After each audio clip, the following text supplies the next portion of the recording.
2 dead in a plane crash near Fulshire. We're getting new details from investigators on what went wrong. We're breaking down the numbers to find out just how widespread the Omicron variant is in Southeast Texas. As healthcare workers tell us, they're feeling cautiously optimistic. We were forced to have an empty urn at her memorial service, her funeral, because he still had control over her. A woman is murdered, her husband is charged, and her family says the same man accused of killing her was the only one allowed to make funeral plans. Now that family is fighting to change state law. Do you want to have your wheelchair back? Yes.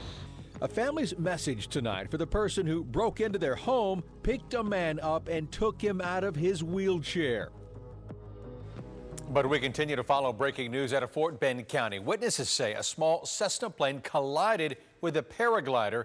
The FAA confirmed to ABC13 2 people died in the accident. It happened near the Fulshire area, and this is the area that we are talking about, specifically near Bowser Road, south of FM 1093, but north of the Brazos River.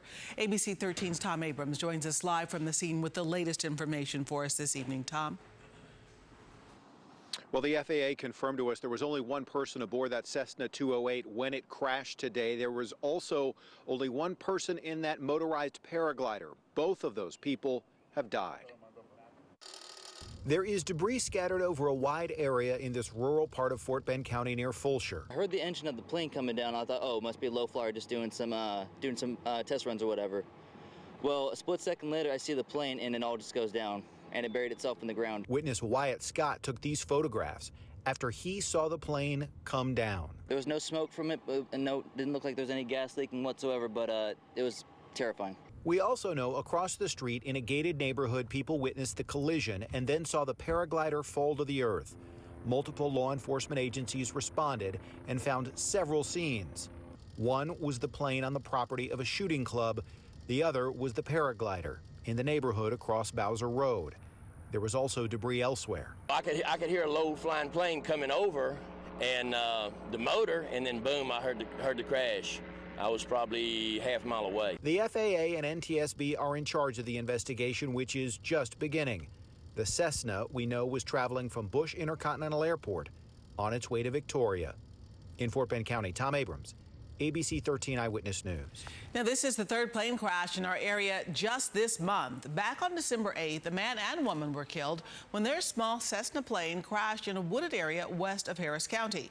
Investigators say they died on impact after the plane vanished from radar that night. Weather interfered with search and rescue efforts, and investigators could not go into that wooded area until Thursday afternoon. The cause is under investigation. Now, the week before, on December 2nd, a small plane landed on Highway 59 just north of Cleveland after the plane's power went out while it was 6,000 feet in the air. The nose of the aircraft clipped an SUV, but miraculously, nobody on that plane nor on the ground was hurt. Okay, it was another chilly day here in Southeast Texas, but we are in for a warm-up in time for Christmas. Let's check in with Chief Forecaster David Tillman to help us plan out the rest of the week here. David? Yeah, I think we have one more day of the chilly stuff, Eric, before it really begins to warm up. Overnight tonight, temperatures are going to be on the chilly side once again because that cold high-pressure system will be right over us. The normal low is 45. We're thinking 42 for Houston. Right underneath that high pressure, mid-30s for places like Lake Charles and up towards the Lufkin area. That high pressure does not move much tomorrow, so we'll be in the 60s once again here at Houston. But look at all the 70s gathering out to the west as high pressure moves off to the east, and we get a stronger southerly wind by Thursday. That's when our temperatures will start to make it into the 70s. And just after that, we're going to be in the 80s just in time for Christmas. It'll be warm, breezy, and somewhat humid coming up Christmas Eve with a high of 81. Then as we get into Christmas Day, we're forecasting 83. And if we do hit 83 on Christmas Day, well, that will tie the record of 83 degrees. We'll talk more about if there's any cool down's coming after all this warm air, and you forecasted a few.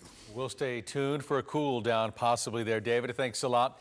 And now to the latest on COVID-19. Today, President Biden laid out his new plan to help contain the Omicron variant. Well, the plan includes sending military medical personnel to overburdened hospitals. FEMA will set up hospital overflow sites. New federal testing and vaccination sites will go up in certain parts of the country, and free at-home rapid tests will be available for any American who wants one. Meanwhile, state data shows we're heading into a fourth wave of cases thanks to Omicron. To put the current rise of cases in perspective here, during the first COVID wave, we had a high of 10,000 plus confirmed cases in a day across Texas. While during the second wave, it was 27,000.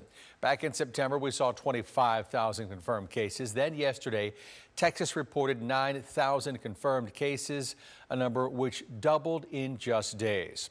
President Biden emphasized getting the vaccine. In fact, that's what we're hearing locally as well. Memorial Hermann doctors say they're hopeful as cases rise. ABC13's Nick Notario live in the newsroom to explain why. Nick? Yeah, cautiously optimistic. That's what I heard today. And the reason being, at this point, health leaders say we're good at pandemics and plenty of us have been vaccinated in our area. Still, there are plenty of breakthrough cases that might make you wonder tonight, who's having the most severe breakthrough cases? Well, according to Harris County leaders, it's those that are 65 and older in our area. If you are vaccinated and boosted, though, the evidence shows you have a lot of protection. As Omicron spreads, breakthrough cases are occurring. However, healthcare leaders say there's a positive trend. If you are fully vaccinated, you have the peace of mind to know that even if you get sick, odds are you're going to have a mild illness that will not require hospitalization. ABC News compiled CDC data from this year to see how the vaccines are working. The numbers show breakthroughs only occurred in 1.37% of cases.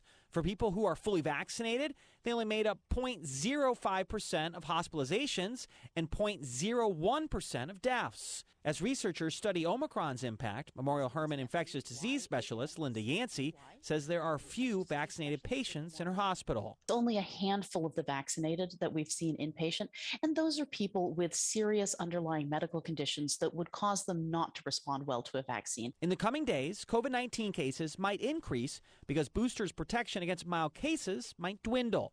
Baylor College of Medicine's Dr. Peter Hotez says after receiving a booster, protection against mild cases is at 75%. It's cut in half, though, after a few months. However, he says the vaccines work well at preventing hospitalizations. He's worried, though, healthcare workers that got boosted a few months ago might test positive during this wave. Hotez believes a second boost might be needed. He's also happy to hear President Biden's plan announced today to send additional resources to hospitals. My biggest worry is not the Texas Medical Center hospitals getting overwhelmed, although I do have some concerns about that, but some of the local community hospitals, especially in the outlying areas. Doctors say this winter, you don't want to just focus on the COVID-19 vaccination or booster. There's another shot you want to think about as well, the flu shot. And that's because this flu season could be worse than last winter. So when you get your COVID-19 vaccine, you can also get that flu shot as well. Live in the newsroom, Nick Notario, ABC 13 Eyewitness News. Nick, thank you for unraveling that for us tonight. While highlighting the need for more vaccination as Omicron spreads, Congresswoman Sheila Jackson Lee offered a vaccination and testing site today in Houston's 3rd Ward. It just wrapped up within the hour. It's a neighborhood that our 13 Investigates team found has just a 50% vaccination rate. But as Ted Oberg and our team found, that's actually doing a lot better than some of our other neighborhoods. Certainly, the Congresswoman talked about it today. The President talked about it today. Health experts have been talking about the importance of vaccines as a way to avoid serious illness for months. We've been talking about it all year.